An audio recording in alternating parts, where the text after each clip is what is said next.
This conference will now be recorded. All right. Well, welcome everybody to our training sessions. This one will be the first of 4 total that we're doing. My name is Marcus Beck. I'm a program scientist with the Tampa Bay Estuary Program. And these trainings are actually part of a larger NSF-funded project with Doctors Ray Nadger and Wade McGillis, Penn State and Columbia University, respectively.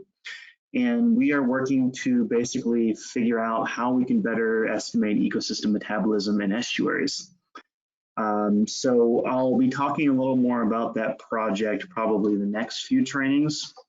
But a big component of this project is outreach to the NERRS program. So you all are potential end users for the products that are going to be coming out of this project, and we want to make sure that the things we're developing are actually going to be used by you all. And so we're obviously very big on developing sort of open source tools for you all to ingest the data that you guys are collecting through SWAMP and hopefully make those data sensible in terms of how you can use them to estimate metabolism, what that means, and how we can sort of get a broader understanding about how these systems are operating with that measurement in particular.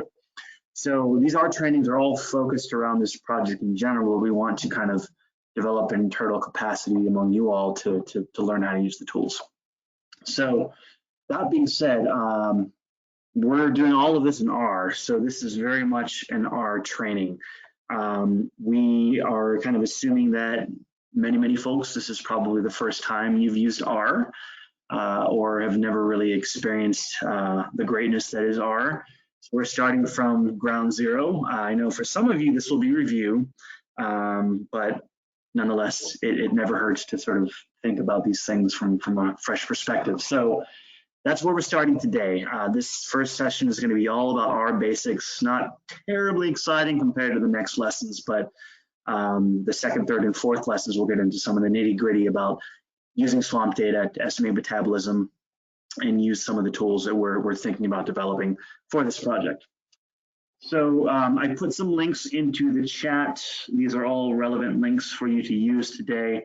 I tried to be proactive in sending out these links to you all before the training, but essentially, is everyone seeing my screen, the training website? Okay, so this is going to be our central location for these trainings.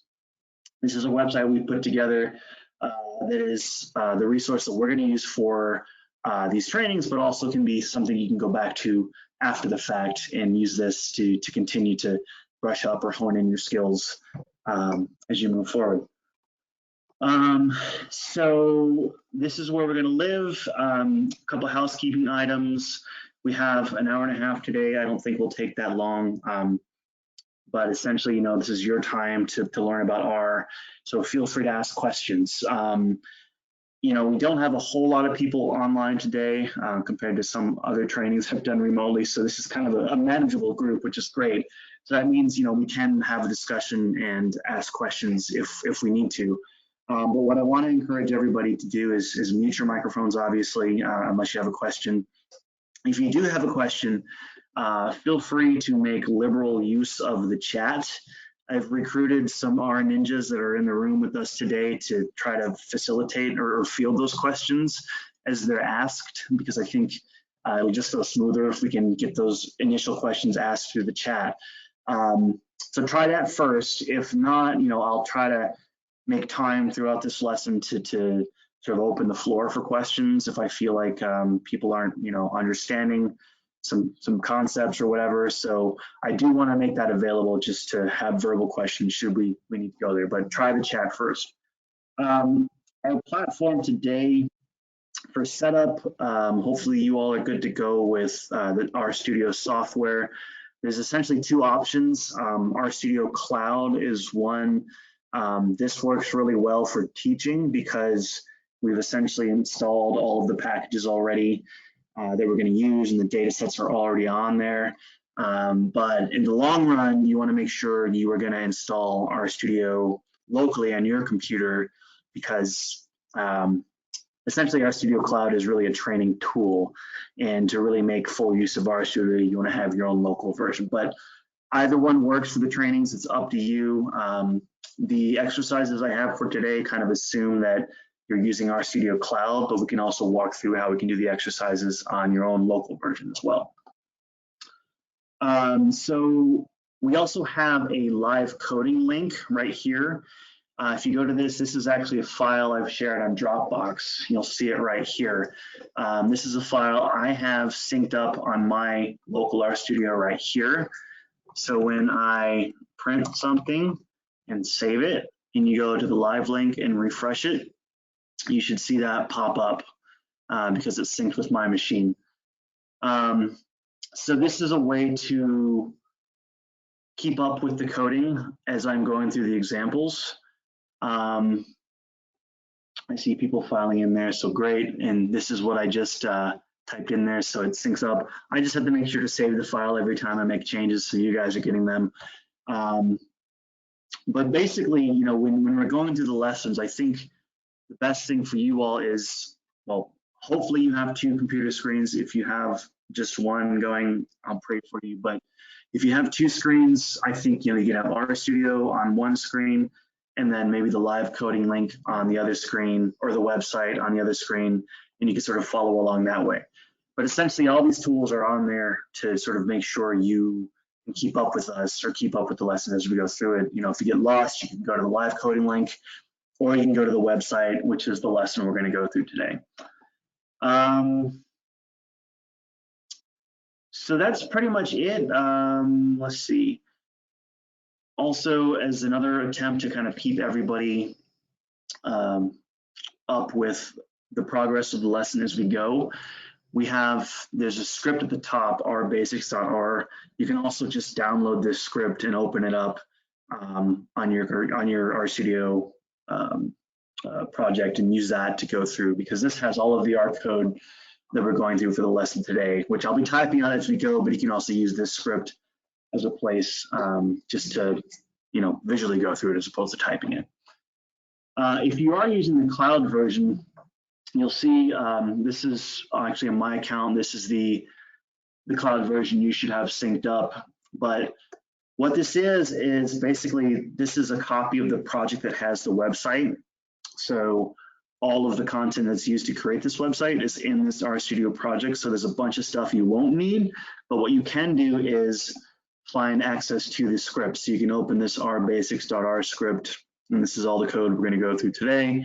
Also, the data is already in there, so you don't have to download it. Again, that's an advantage of using this cloud version. You can sort of have access to the data right there, but that's more of just convenience for teaching. So just wanted to mention that when you are on the RStudio Cloud, these are all the files you're seeing. It's the website. It's going to be some specific files are going to be useful, not all of these things. All right. Where are we? So I think that's it for housekeeping stuff. Are there any questions before we dive into it? Is everybody ready to go? I can see everybody's faces, so give me a thumbs up if you're like super excited about learning about R today. I think I saw like 90% of thumbs. I see some cautious thumbs. Okay. It's my favorite thing about teaching R for the first time, is to like see how excited people really truly are to learn these things. And not surprisingly, some people aren't excited, and that's totally okay. It can be, it can seem intimidating at first, but you know, everyone has that experience. This is all part of the fun, learning these tools.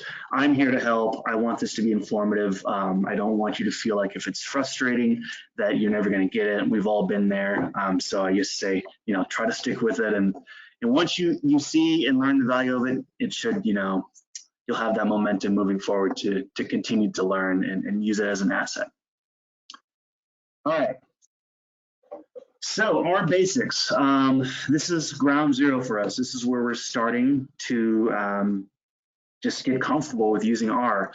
My goal for this lesson today is to basically, you know, if you've never used R before, you've never used RStudio before, I want you to just be able to know how to run some code. That's it. If you can type some code into the script, send it to the R console and you get something, that's great. That would mean, we've accomplished our goals for today. Some sort of sub goals beneath that. I have a couple things here. I obviously want to sort of inform everybody about, what is R in general, why it's useful, why you should use it compared to other analysis platforms. I want you to know what is R Studio versus just R by itself. We'll get into that. As I said, I want you to, this is the most important thing for today, I want you to understand how to use scripts to send code to the R console just to get comfortable doing that. I'm going to go over some ways you can find help in R. As a first timer, that's often the one of the more challenging aspects of learning R. It's, you just have a console and you're like, well, what do I do with this? There's loads of resources out there. I'm going to show you where to look to find them for troubleshooting or continued learning, or just some fun websites with cats that are programmers. That's always a good time. And then at the end, we're going to just talk about some of the basic data structures in R, how R treats information, basically, and then how that information is used to structure data. And so at the very end, we're going to import some data that we're going to use for our following lessons over the next couple of weeks. Okay. And you're not going to be experts by this, but by the end of this, but I just want you to just be exposed to these things and know that this website is a resource for you to, you can come back at a later date to sort of, know that that's there, and you can sort of, after this, use it going forward. Okay. So why you should learn R? You guys are here. Hopefully that means you're invested already and you're ready to learn R, but some people can be on the fence. I think R, obviously in our line of work, has great value because it is a statistical programming language. We're all kind of environmental scientists. We need these tools to help us do our jobs. And so R does that in spades. It is commonly viewed now as one of the premier data science languages. So it was primarily a statistical programming language, but now in the last 10 years, it's sort of migrated also to be a data science language. So there's not just statistical tools, but there's many, many other tools for just working with data in general in R. And there's a lot you can do with that to help you understand your environmental data. These resources, these links here that sort of show the growth of R over time, they're actually a little dated by this point. These links are a couple years old, but they kind of show that the exponential increase in the popularity of R over the last 20 years. And it's been kind of cool to see that. I've been using R since 2007. So when I started using it, it really wasn't used widely outside of academia, but now it's sort of permeated all sorts of other disciplines. It's really cool to see that happen. But what's really great about R is it's open source, it's free, anybody can contribute to it. And as of last week, there are actually over 17,000 different supplemental packages, and you'll learn what that term means, that people have written to contribute to this open source environment. So other statistical languages aren't open source, they're more proprietary, pay to use. That's, there'd be time and place for that, but in my opinion, if it's not open source, it sort of limits the creativity of who can contribute to it and how it's going to be leveraged as a valuable program. So that's R. Now, R Studio is something that came around, I guess, maybe about 15 years ago. So after R had been around for a little while, R Studio came around as what's called an interactive development environment, or an IDE, if you've heard that term. And the easiest way to sort of conceptualize what that is essentially, if you think of a car, R would be like the engine. It does all the work, but R Studio would be like the parts of the car around the engine that make actual driving worthwhile and possible or easier. So R Studio is like, the air conditioner, the windshield, the lights. It makes the whole experience of using R a lot more manageable and tangible than just using the console by itself. So R Studio has a lot of great features. such as like code highlighting and completion. It has a way for you to manage and create your own packages, other things like version control, debugging tools, creating dynamic documents with R Markdown, all that fun stuff. So the creators of RStudio are really sort of thinking about the user experience and improving that, and how you can use R as a bona fide vehicle for proper analysis from like the beginning to like delivery of a research product. So we're now just going to go through like what RStudio looks like. If you've never been there before, this can look kind of intimidating because you don't know what all these pieces are. So I'm just going to go through just the basic front end of RStudio and what the pieces are. And so just watch for now. In our first exercise, we will actually go through and I'll have you open it up and open a script and play around. So I've got it on my computer right here. So here's my local version on my own computer of RStudio. And essentially, there's 4 main panels in RStudio that you need to be comfortable with. There's the source panel on the top left. There's the console on the bottom left. This is actually R, the console down here, bottom left. This is, if you were just running R by itself, this is what you would see. But then we have up here on the right side, we have 2 different panels with many subtabs on them. And so up here, we have things that like, you know, we have our environments, which I'll explain what that is. It's essentially just a collection of objects, as we call them in the R world, that you have saved in your current session. You have your history of your commands, which can be useful if you want to see what you've actually sent to the console. You have, you know, database connections, tools for building a website in R, Git as version control, and so on. And then down here on the bottom right, we have other useful tabs. We have a file tree, which looks familiar if you're using Windows or other sort of GUI type platforms. Where this is here is going to be your file tree for your project.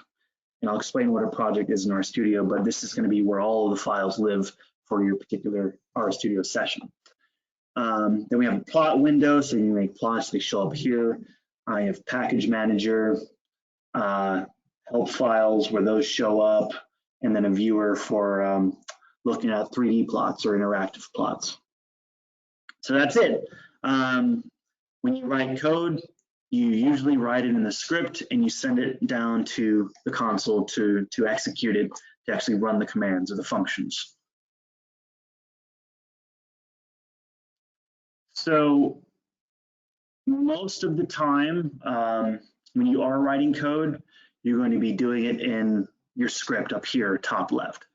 So here I've written hello world. I could type it out. It's not run yet. I need to send it down to the console first to have it run. This is probably the first stumbling block for first timers. How do you run your code? I mean, I get it. It's not intuitive, but there's also a couple of different ways you can do it. If you're just doing this for the first time, probably the best thing to do is, you see where my cursor is, so I can put it anywhere in my code. Everything up here, I'll have to say, this is all commented code.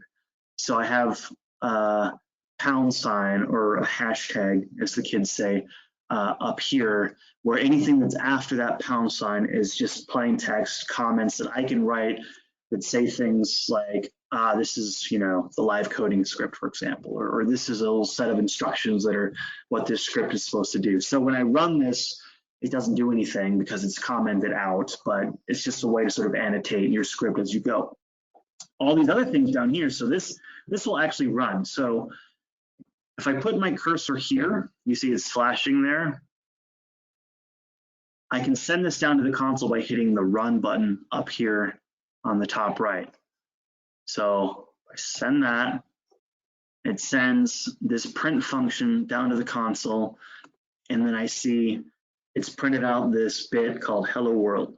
So I told it to print this text. The print function just says literally print text. Lo and behold, that's what it did. So that's one way to do it. So put your cursor on the line you want to run. hit run. Or you can do multiple lines at once. So say I want to run lines 11 and 12, I can drag my cursor over both those lines and hit run. See, they get run simultaneously. Or I can do them one at a time. So I put the cursor on the first line, I hit run, you see it just runs line 11, and now the cursor advanced to line 12. I didn't have to do that. When I hit run, it just jumped to the next line, and I hit run again. So I can do it twice, or just highlight it all, run.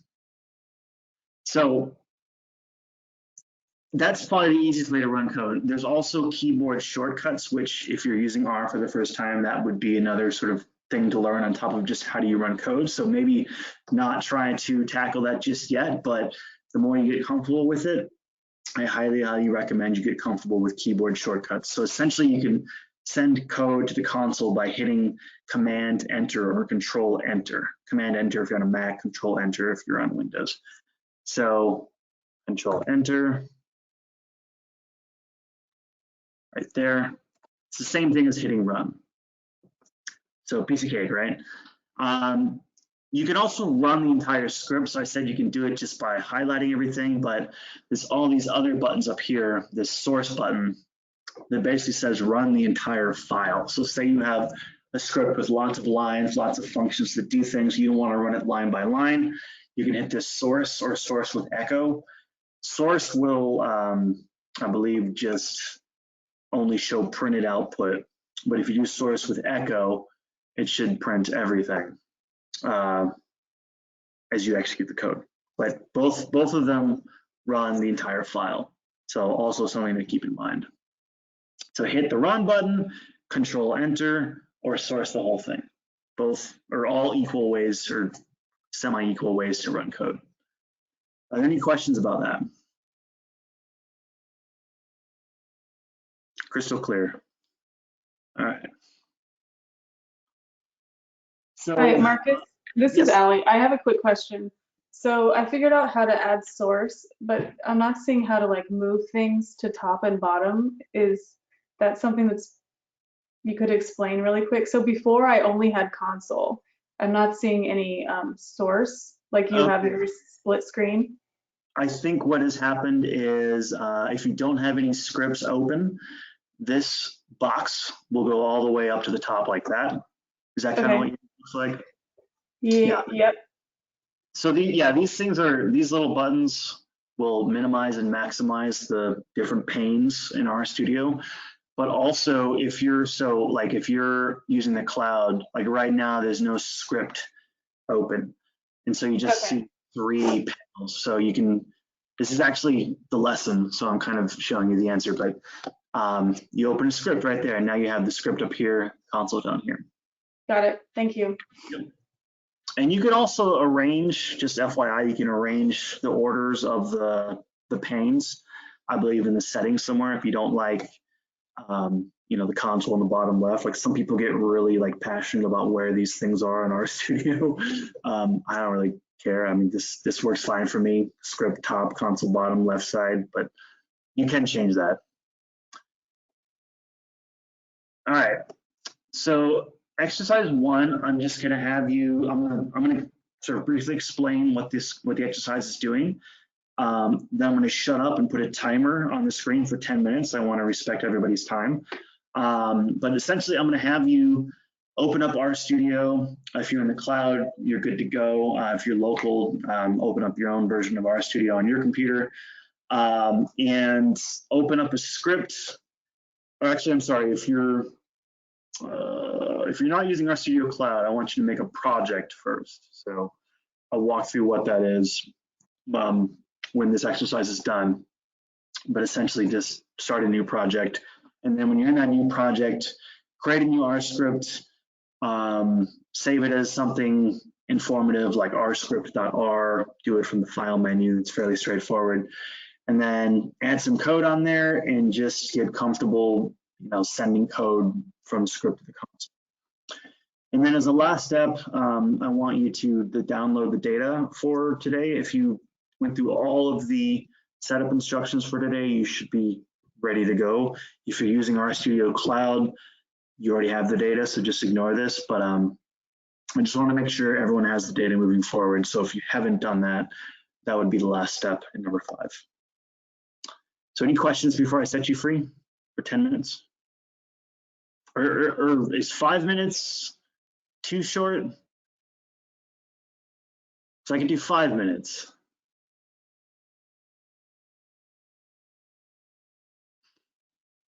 All right, I'll do 7.5. How about that? And then we'll reconvene. Oh dear.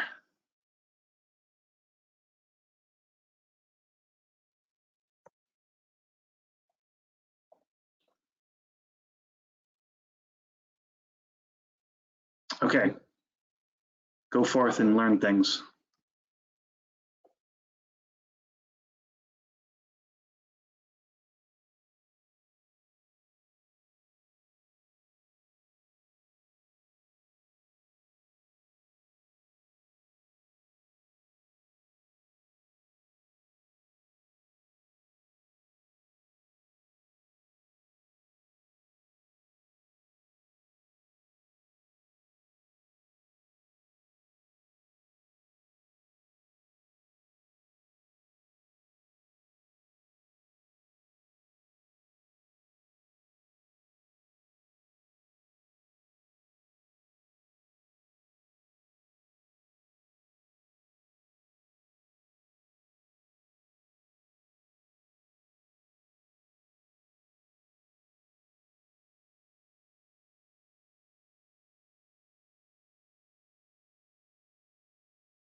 All right, piece of cake, right? So that was the easiest exercise, or they're all going to be easy like that. So if that was simple enough to tackle, congratulations. If not, we're going to walk through it. Pretty straightforward. So if you're on the cloud, like I said, let's open up a script right up here, save it, new file, or let's see, save as my script. I spell correctly, doesn't matter though. A little piece of advice: when you want to do like section headers for your code, you could, just use the comment like this: comment my first R script as such, or you can get fancy and actually create a section. It's somewhere in the menu. I always use the shortcut keys. I'll try to find in the menu in a second, but if you do Control-Shift-R, you see this pop up, section label. You say my first R script. Then you get this nice like pre-formatted text block. And what's cool about these is they're actually foldable in your script. What that means is if you have multiple sections, you can hit this arrow button right here and it'll fold your code, if you want to sort of minimize how much stuff is on your script as you go. So like here's another section, Control-Shift-R. I'll name it something, hopefully not terribly uninformative. This one, and see when I fold that one, it's only one section at a time. So when you write longer and longer scripts, it's kind of a convenient way to organize your scripts. That's it if you're on RStudio Cloud. Now, if you're on the local version, what I wanted you to do was to basically make a new project, open the script, and get the data if you haven't already done that. I think I have, I'll add some sections in here about projects, but let me just briefly explain. So a project, if you're using RStudio, it's always a good idea to use a project as opposed to just using it just by opening it, because a project is a way to kind of keep your workflow modular. So like say you have a particular analysis relevant to a project, or you have several types of analyses for a project, a research project, I mean, not the RStudio project. But essentially you can use that RStudio project as one particular place for all of your code and data in one sort of file structure. So that's probably not very clear what that is, but if I go to the file menu and I hit new project, it pops up this new project wizard. I can make a new one multiple different ways, but here I'm going to do it in a new directory, new project, and I'm going to put it on my desktop, call it my first project, and I'm going to open it in a new session so my existing RStudio doesn't close. I'm going to create that project, give it a second, it pops up. So popped up on my other screen. But there it goes. So this is my new project, nothing in here. It's completely blank. Literally what it is though, is since I saved it to my desktop, I'm gonna actually drag this over so you can see my desktop. Here it is, this folder. It's basically just a file path in a directory. That's a project. And it has inside of it this file here, an R project file. So every project has this. It's a blank project. You can see it in your file pane here. You don't have to do anything with this file. This is just something that our project RStudio recognizes as an RStudio project, but every project has this metadata file in there. But now you can start populating this project with scripts and data. So I can make a new file, a new R script, go through the same examples I said before, my first R script, make a section, 1+1, save that. And I'm going to want to save that in my project, my script or whatever you want. See it popped up there. And then I want to put a data file or data folder in here where I'm going to have all of my data files live, because these are the data I'm going to be using in this project. So I'm going to go to the website. I'm going to download the data here. There it downloads. Okay. This is a bunch of CSV files I downloaded from CDMO, but essentially I can open up under Windows Explorer. You know, this is that project folder where I had it on my desktop. I can just sort of drag and drop that in there. That's what I just downloaded. And I'm going to make, actually, I'll do this in RStudio. I'm going to make a new folder here, call it data. So I see what I just did. I'm in the file tree. I just hit new folder, named it data. This is where I'm going to unzip all of the files. So I go back to Windows Explorer. Essentially, I'll just use the Windows system unzipper, extract to folder. Let's see,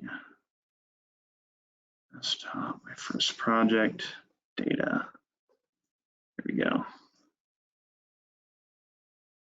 Should be extracting. Oh yeah. It's doing its thing. So this is, you know, since you guys are all from the NERRS, this will look very familiar. These are the data you would download from the advanced query option from CDMO. But now, okay, so that's all in the data folder now. It's a mix of CSVs and Word files, but I can see them here. So that's really all I wanted you to do for that first exercise. Get the data set up, make a project, make a script in that project. If you go to RStudio Cloud, you can see the data already there. These are the same ones, so you should be good to go. Any questions on that? Okay. So let's move on then. All right. So that's just running code, making projects, getting data in your project. Now we're going to talk about some of the fundamentals of the R language. And like most programming languages, R is built around these things called functions. And a function is just something that is other code that does something for you. And they all have the same general syntax. So it looks like this, where this would be the name of the function. In this case, this is just generic function underscore name. And then you have parentheses here, and then sets of arguments. Could be one to many arguments or no to many arguments, depending on the function. These are all things, so arguments are basically options or required pieces of information that a function uses to run. So I showed you the print function, and I'm going to start using the live script now. So here's the print function. Print is a function, and this hello world bit is actually the argument that it uses. So there's this argument called x. And we're using shorthand here. You can kind of get away without defining your arguments, but if I say print and then the x argument is hello world, then it knows that's what I'm printing. So that's like your most simple function. We have another one here is a sequence function. I'm just showing you sort of a healthy mix of some nice simple functions that are hopefully intuitive and easy to understand. This one creates a sequence of numbers from 1 to 10. So this one takes 2 arguments. The first argument being what is the number you start at, and the second argument being what is the number you end at. And so it makes a sequence from 1 to 10, pretty easy. We have this rnorm function, which is a statistical function that takes a bunch of random numbers, R, from the normal distribution, norm, and it specifies a couple different arguments to do that. So this first one,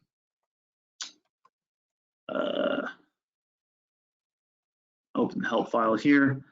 So this first one, this first argument is n. This says how many random numbers you're going to get. The second argument is what is the mean of that normal distribution you're drawing those random numbers from. And this third part is SD, or standard deviation. What's the standard deviation of that? So if I run that, I'll get 100 numbers that actually, if I take the mean of those, you might imagine that that number will be very close to 10, because we're sampling from a random distribution of mean 10.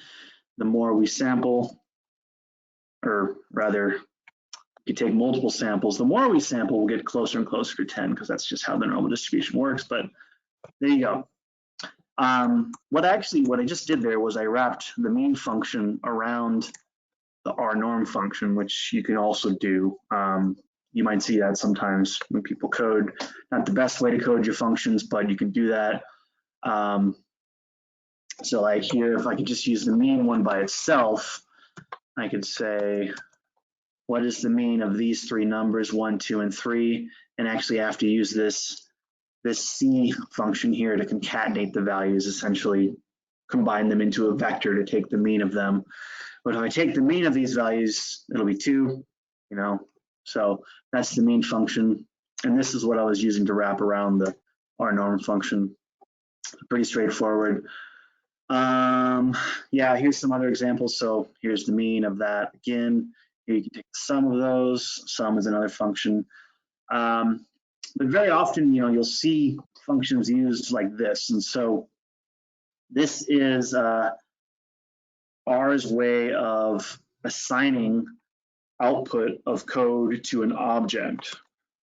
So I don't know fancy words there, but so I can take the sum of random normal variables, and actually I'm gonna use the same parameters from before.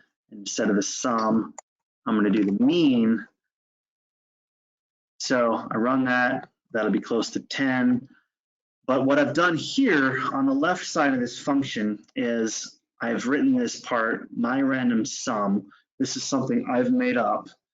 So I'm going to assign the output of this code to something called my random sum. And I'm going to assign that output by using this sign here, this less than dash sign. So if I run that, you'll see nothing happens. So I don't see this code anymore printing on the console. But now I see, if I go up to my environment on the top right, I now have something in there called my random sum, and this is the value that is assigned to that. So my random sum is now an object I've saved in my environment that I can use later. So if I type my random sum, because that's what I named it, it'll return those values. Okay. So if you've never used R before, that concept is really important, because this is how you sort of save information as you go in your script. So you can use a function to create an output that you can save and send to some other function later, or some other downstream analysis. And it's saved with this less than dash sign. Okay, so like here's just another simple example. I want to name something X. I can assign anything to it. So here's the number 1, and I run that. Now I have X showing up in my environment. If I hit X in the console, it will return 1. Pretty straightforward. So that is assigning output to objects with this less than dash symbol. Okay. So I talked a little bit about the environment, what that is. That's just the collection of things you've saved as you're going through your analysis, and you save things to variables that you name with that less than dash symbol. Any questions about that?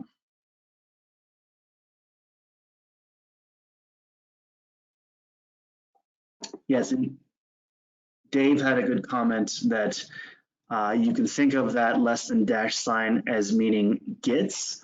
So like here you can say X gets the value 1.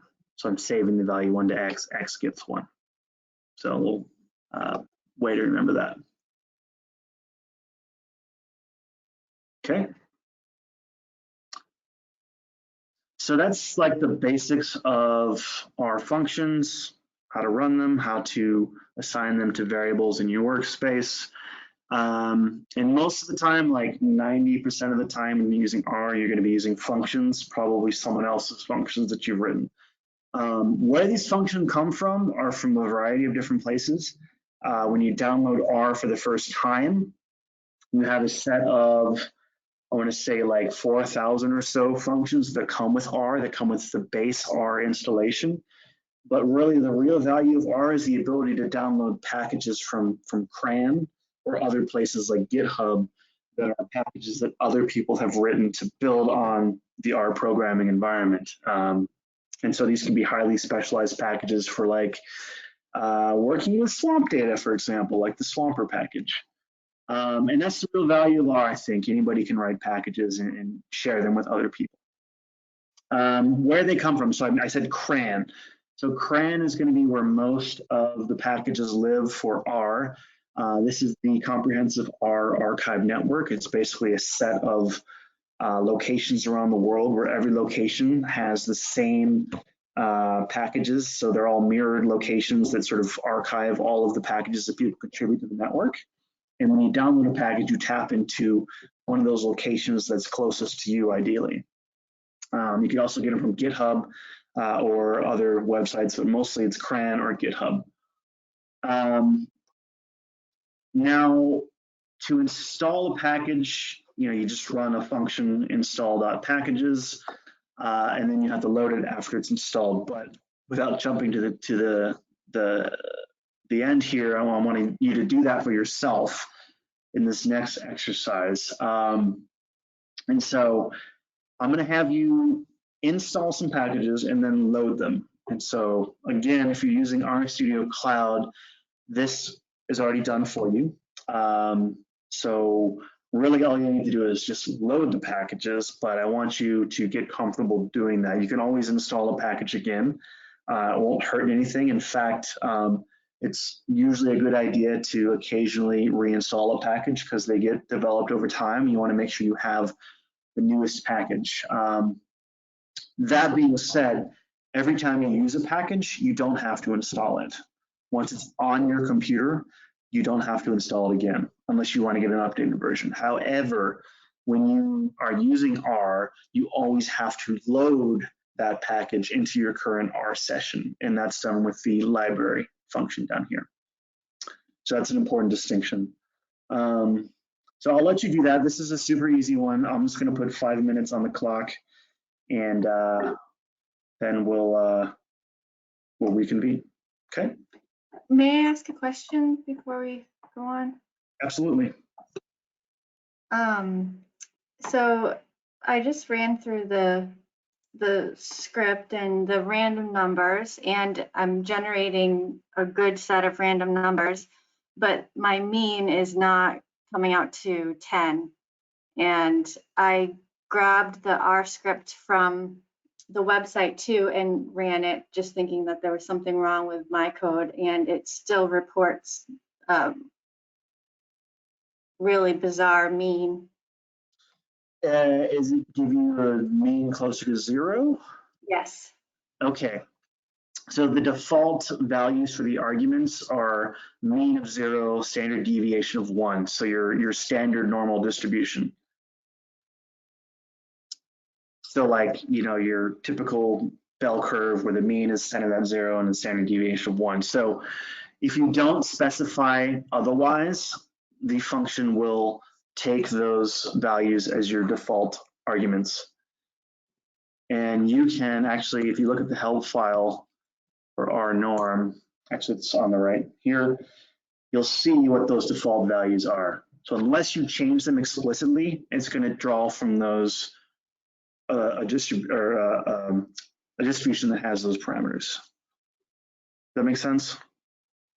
Yeah, but I thought we did that by here where it says R norm, parentheses, N equals 1000, mean equals 10, SD equals 2. So is there something else to do? No, that should give you values Yep. centered around 10. Yep, I get that.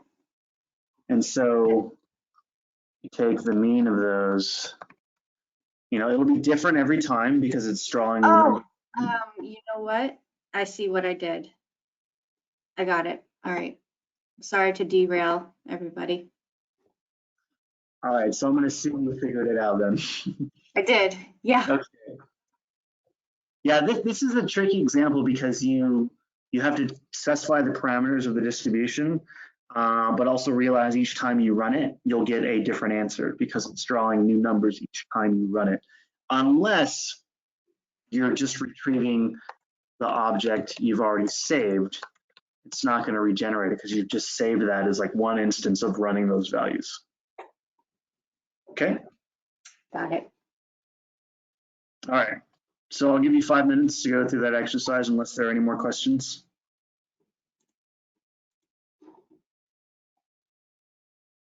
All right.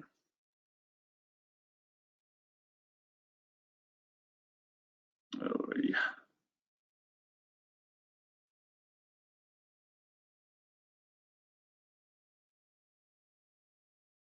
All right.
All right, so that one should have been pretty easy too. I guess, yeah, let me, I noticed a couple questions in the chat about warnings and installation issues. You might often see something like warning this package was built in a version of R that is a more recent version of yours. That's okay, you'll get those all the time. In general, it's good to have a current version of R, but you know, it's hard to stay on top of things when they get changed, and staying up to date is a challenge in and of itself. But warnings for the most part are okay. It's good to know why you get a warning, so pay attention to them, but it doesn't mean the installation failed. If it failed, you'll see a big error sign and you won't be able to load the package with the library function. One other thing I wanted to say was about the WaitRegDO package. This is a package that is not on CRAN, so we need a separate package to install it. So we have this remotes package. That's why I had you install it up here. You need the remotes package to access this function called install_GitHub, which lets you pull a package from GitHub. I think I saw the DevTools package being thrown around in the chat. You can also use the DevTools package to install from GitHub. That package actually has the remotes package as a dependency. So when you install DevTools, you're also getting remotes. I just prefer using remotes instead because it's more lightweight in DevTools if you don't want to use anything in DevTools. Anyway, that's a bit too much detail for installing packages, but hopefully you've got that. Let's see, just curious what mine, actually I'm gonna go up to my script. Loading packages. Okay. See what I get for errors.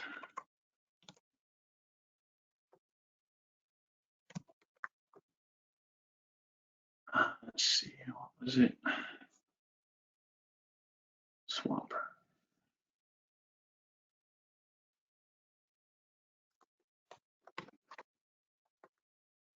Don't forget Swamper, Marcus. I know. I gave this training like last week to a different group, and I swapped out the required packages, and I don't remember what I told you guys versus what I told them. So there you go. Yep. Oh yeah, it's worth talking about these warning messages. So you'll see this all the time when you load packages. The following objects are masked from package swamper or package base, for example. What this means is that essentially, if you load a package that has functions that are named after functions in another package, it'll overwrite that function from the previous package because you've just loaded another package that has the same function name. So this is sort of order of operations that R uses, that it doesn't break anything, but just be aware that if you mask a function from another package by loading another package that has that function, you might not be using the function you think you're going to be using. Very rarely have I had a problem with that in analysis, but sometimes, occasionally, you might be like, why is this function not doing what I think it is? And that's just because you've overwritten another function with something else. And that actually, unfortunately, is one of the challenges with R, because there's so many packages and functions that inevitably people are going to name them the same thing. You just kind of got to be aware of that. So that's it for that exercise. Now remember, we don't have to install these packages every time, just once to have them. Again, if we want to update them over time, we want to make sure to reinstall occasionally to make sure we have the most up-to-date version. But every time you open R, you're going to have, you have to load the packages you're going to use. And then next time, I think, now I'll tell you a little bit now. So Tidyverse, what this package is, it's actually kind of like a meta package that when you install it, and it has many other packages that you install with it that do different things related to everything under the sun for like a data analysis pipeline, from importing things to analyzing things to plotting things to reporting on things. So this is like your workhorse for data wrangling and just visualizing graphics and stuff. And it's got a lot of useful tools just for working generally with data. And so we'll be using some of these tools later and then also in the next lesson. So these two are the ones that we're going to be using for the specific analyses related to getting access to swamp data, thinking about how we want to work with dissolved oxygen and time series from the perspective of both detiding, potentially detiding that DO time series, as well as using that to estimate ecosystem metabolism. So these are specific packages that are relevant to what we're doing with this project, but tidyverse is more like your go-to for just working with data in general. Okay. All right, so I just want to spend a few minutes talking about getting help. You know, where do you go when you hit a wall, or where do you go when you don't know where to go? There's a lot of different ways to get help in R, obviously, but where you go to get help depends on what you're looking for. Typically, you know, I was using this before. Oftentimes, the first place I go to figure out what a function does is the help file. So every function in R has a help file, and you get to that by using this syntax question mark and the name of the function. And so since I've loaded Swamper, I'm going to look up the help file for this import local function, which pulls in a bunch of files from CDMO. If I run that, I see this pops up. I get a description of what the function does. I get essentially the name of the function and the arguments that it takes. And then down here, a description of what those arguments are, how you use them, some details about it, yada, yada, yada. Help files can vary in how helpful they actually are for understanding what a function does. Usually what I do 9 times out of 10 is I go straight to the examples at the bottom, because with R functions, in order for them to exist on CRAN, the examples have to work. So you can be sure that when you are using these things, they will actually show you something that that will work on your own computer. So that's one thing you can do. There is a couple ways you can look for help for packages as a whole. So help package equals SF. This is a good package for working with spatial data. So this is like, if you want to see the help files for all of the functions in that package. This is a very large package, so you get a lot there, but that's just a good way to browse if you're not looking for anything in particular. Yep. So those, yeah, it's just this question mark print, and that's the one I use the most. All this other stuff about searching a package in general, I use less, but you might find it helpful. But these things are very specific to individual functions. Now, if you just want general resources, like say you want to go online and just sort of troubleshoot an issue you're having with an analysis, or you're just having some bugs you're seeing come up in your code and you just want to ask the internet how to do it, there's a bunch of resources there. Some of them more helpful than others, some of them more specific than others. This task views one is actually pretty useful if you want a general overview of packages that are relevant to disciplines, particular disciplines. So like, I'll just go to it now. You know, here's all the topics that are in task views. So I'll go down to hydrology. This is actually a pretty relevant one. And then someone, so each one of these task views is curated by an expert in the field. So these people maintain this web page, and they've sort of compiled a list of all the packages that are relevant to this topic. So this is a good resource if you're just starting generally on just say hydrological analysis in general. And you can just sort of start there to figure out which are the most commonly used packages for this topic.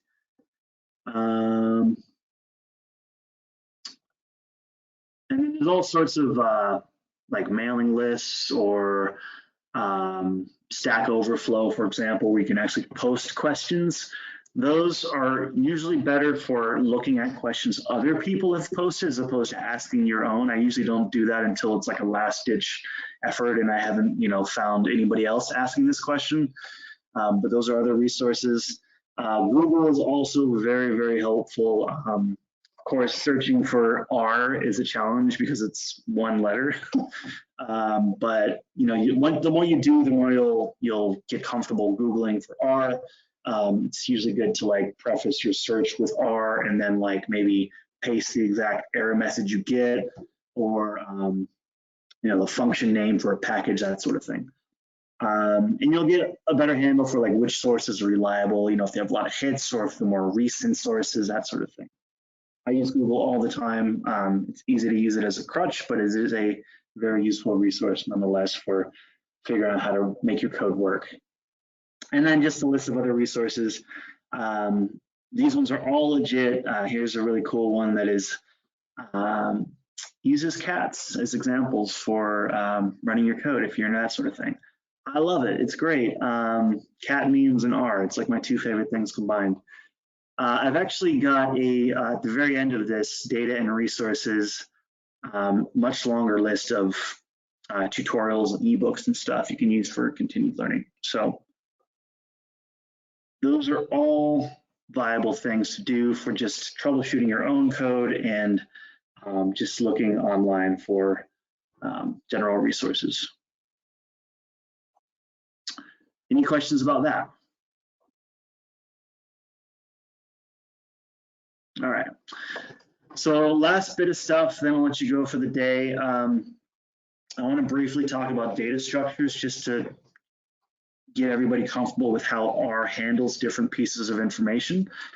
As we talked about functions earlier, the functions require inputs in their arguments of particular types. And if you don't know what those types can be at their most basic level, you can have complications with using particular functions. So at its most basic level, R defines these things called vectors, which are basically just collections of entities that are of the same type. And so there's four main types of data in R. So you'll see them here. A double variable, so these are going to be numbers that have some degree of precision, or integers, so these are actual integer values like 1, 2, 3 without decimals after them. There's logical values, so just true, false, kind of binary yes, no. You can write them in their full form or as just single letters. And then there's character strings, A, B, and C, the things surrounded by quotations. Most of the time, you're going to be dealing with numbers, so double variables or character vectors. You'll use these things too, but when you're just getting started, numbers and characters are your most basic. There's also factors, which are actually a combination of numbers and characters. They're useful if you're doing like modeling with like different factor levels, or if you want to order a variable in a particular way for a plot. Just be aware that they exist. Don't worry about them for now. Numbers and letters are going to be your friends for the time being. These vectors have like different attributes. So I'm just going to copy these over to code section.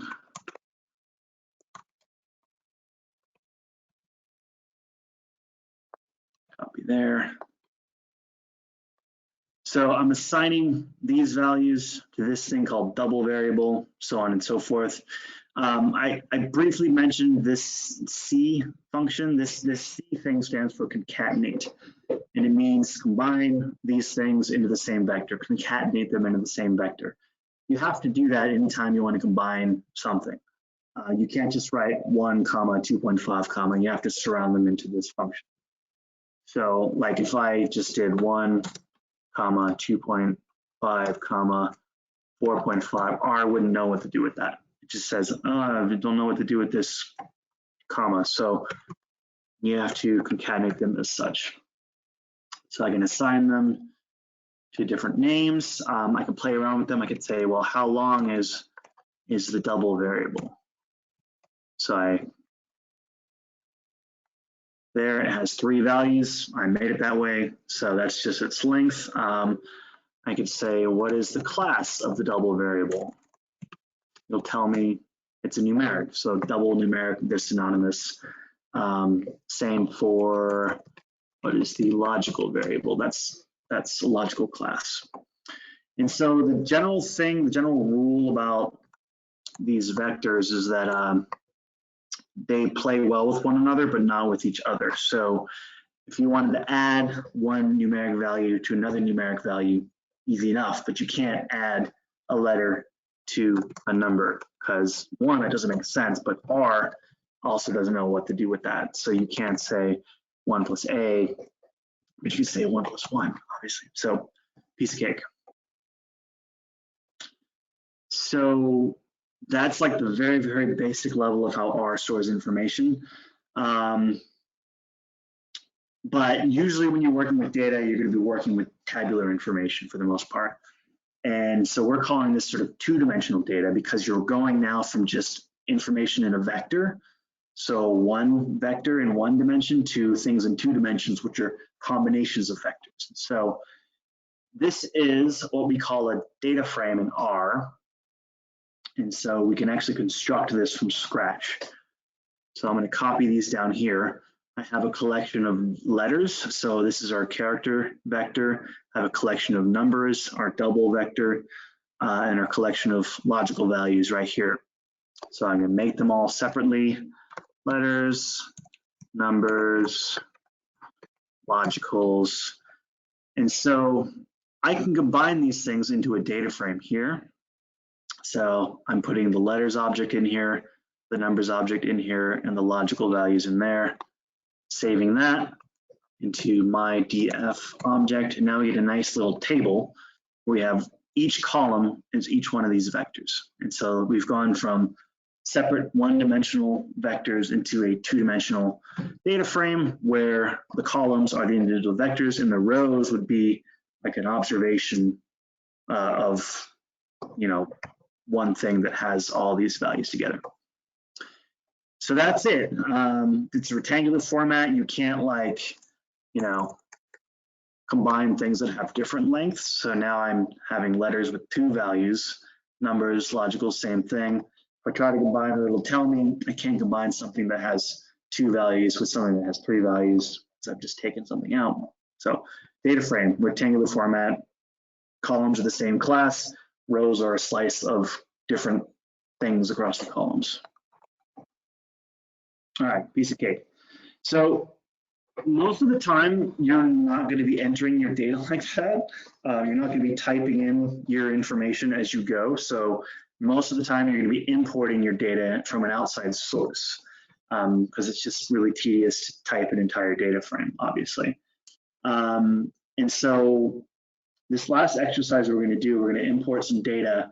But I want to say that essentially, you're going to use a function from the tidyverse.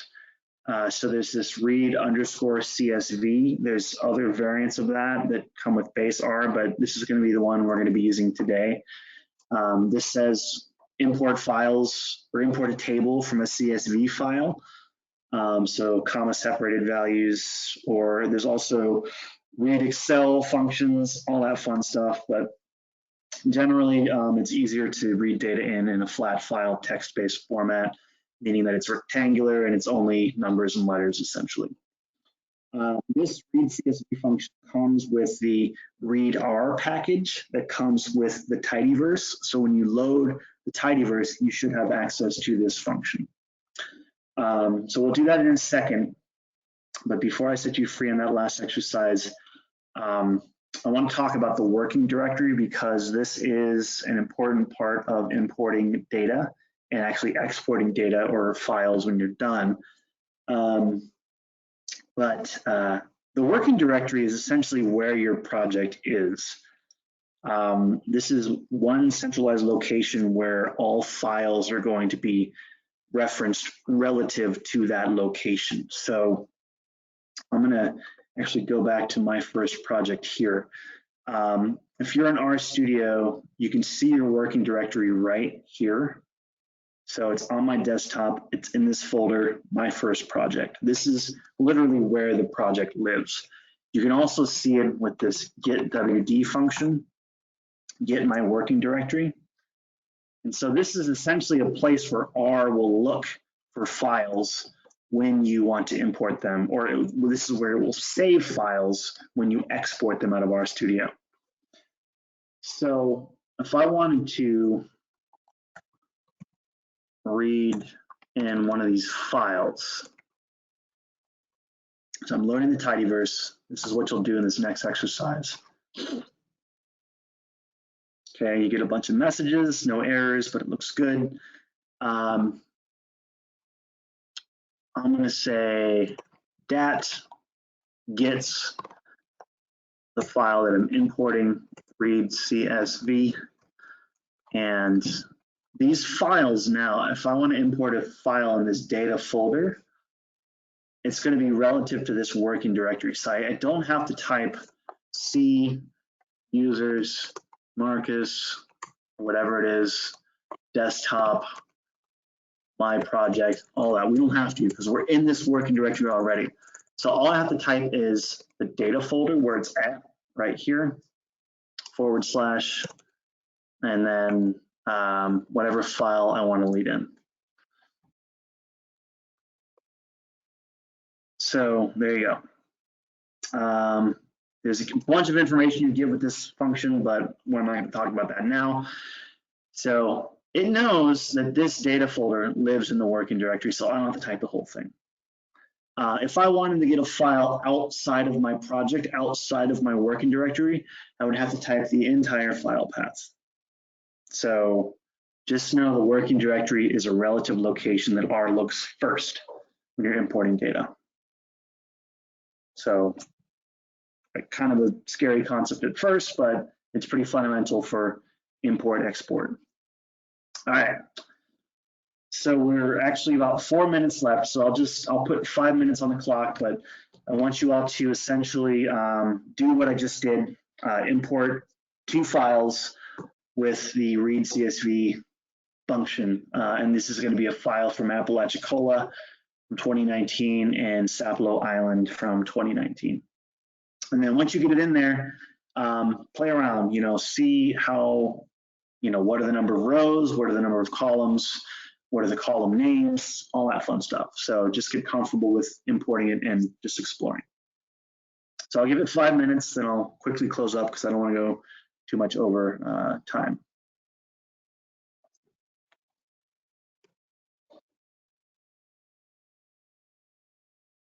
Okay.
Okay, doke. Well, we are 2 minutes past 2:30, so I don't want to keep folks too much longer.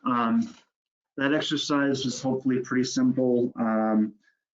Basically just want to set you up for the following lessons. We'll have some other ways to import data next time that we'll talk about, but this was really just giving you some tools to just quickly import the information and start exploring it. So we have different functions to look at, the first 6 rows of the data, the structure of the data. And this is actually a nice summary of how many rows and columns and what are the names and what types, characters, numbers, logicals, which we went over. And then finally, if you are just stuck on that spreadsheet approach to looking at data, you can use this view function to pop up a nice little spreadsheet style window in RStudio if you want to look at the data that way.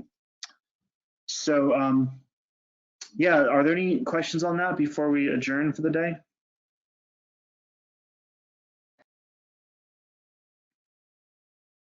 Hey, Marcus.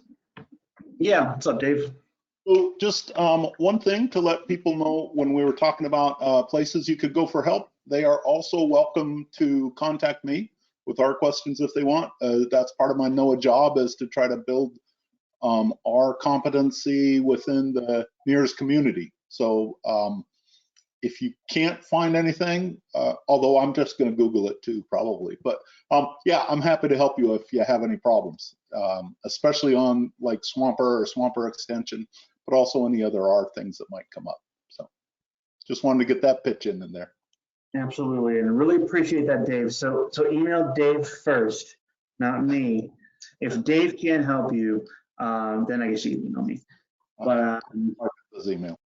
yes. Also, before next time, it looked like some people were having some issues installing the packages. I guess Swamper and WaitReg Do. It's really important that we have those installed for next time. So if you're unable to get those, again, you can use the cloud, it's on there, but if you are unable to get those on your local computer, if you're using RStudio locally, make sure you do that. So email either of us, we could help walk through that. That's unfortunately one of the sticking points with using R, is getting everything installed correctly. So yeah, I think next time, there's nothing on this page yet, so I'll probably have something up there in a week or so. But next time we're going to go over Swamper, using that to import CDMO data, and then talk about detiding, why you would want to do that, when it works, when it doesn't work, as a precursor to feeding that information into the metabolism functions. And so it'll be more sciencey next time, hopefully. Yeah. I really appreciate everyone's time. So thank you so much. And if there are any questions, I can stay on the line, but if not, you're free to go. So appreciate the time, everybody. Marcus, I had one thing. It's Allie. If we're copying from your instructions for that last exercise, I think the CP and the PC for the station code for Apalachicola was messed up. I got a bunch of errors, like parsing failures at the very beginning. Anyway, you just might want to fix that typo if you're saving these instructions right there. Isn't it very, CP and PC? Yes, that is correct. Thank you for catching that. I make typos quite a lot, so you might see them occasionally, and the more eyes I have on them, the more likely I am to fix it. So I'll fix that right now, and hopefully that'll work for you guys if you want to look at this after this lesson. So yeah. So does that sound like it's related to the parsing error, or do you think that's something else? I got 11,000 parsing failures with depth. Good question. Let's just try that. So this won't work because there's a typo. Yeah, that's similar. I just got a different number EPA. with the parsing. Interesting. Well, I'll tell you what, this is actually a good plug for Swamper. In theory, Swamper should be able to import these files no problem. Read CSV is like a generic one just to read in any old CSV file, and it tries really hard to like give you useful information when you import it. This is the odd one. 11,504 parsing failures. That probably has something to do with the fact that you didn't, I didn't specify what these column types are. Sometimes Read CSV assumes that the columns are going to be a particular type, whether they're numbers, characters, logicals, and sometimes you have to be explicit in telling it what you want those columns to be when it imports, and that can sort of help prevent some of these errors. Dog is going nuts. I don't know if you hear that, but Kim right. had a point in the written chat that parsing errors can occur if there's a lot of NAs at the beginning of your data file, because then R can't figure out what it is. Yeah. I think radar reads in like the first 1,000, and you can change that to be a bigger number, but in this case it wouldn't help. But I've changed it to go to like 2,000 before, and that fixed whatever issue I had at the time. Just a thought. So this call types argument, you can say, I want R to read it all in as text file, or everything's a text, or you can do like one for every single column type. I never use this function, ironically enough. Let's see, called types. Yes, so these are all the types you can indicate. So if I want the first column to just be numbers, I would say like B, C. For the second column would be character. Next one is logical. I don't know what they are. I have to look at the CSV file to like figure it out, but you can map it all out for every column. Or you could just say, I want it all to be text, which is what I was attempting to do. And that might, sometimes that helps. Yeah, maybe not. So I have used that call types thing before, and one of the things I'm pretty sure you can do is you don't even have to do the C parentheses, each thing individual. You can make a string that just says C D L L L C D L. So you just get one string that specifies everything. So that's pretty useful thing to know. This is I'm going to see, it should work, that if Swamper will import things as I expect them to. So this import local function is the one you could use. We'll go over this next time, but this is where you can get all of the years combined into one data object as opposed to like one file at a time, which is what you would have to do if you were using Read CSV in addition to like trying to diagnose all these other warnings. So APA CPWQ.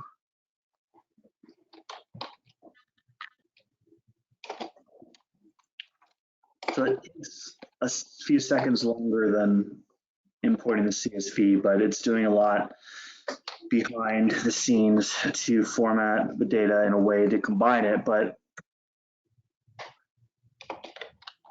now we have, yeah, this should have all of the years for Apalachicola that are in that file, and no warnings, because we know we work with these data, so we know what to expect when we're importing them. Yeah, and yeah, so I guess that's it for Read CSV.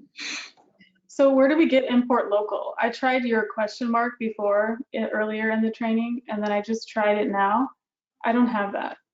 That's from the Swamper package, so you'll have to load Swamper, or you can use this package name and then the 2 colons to reference the function directly in the package. Oh yeah, so you just library. Swamper. This is the next training session, right? Yep. I don't want to spoil it for you guys, but that's what we're going to do, among other things. All right. Anything else? I could stay on all afternoon, but I am, you know. Thanks. All right. Cool.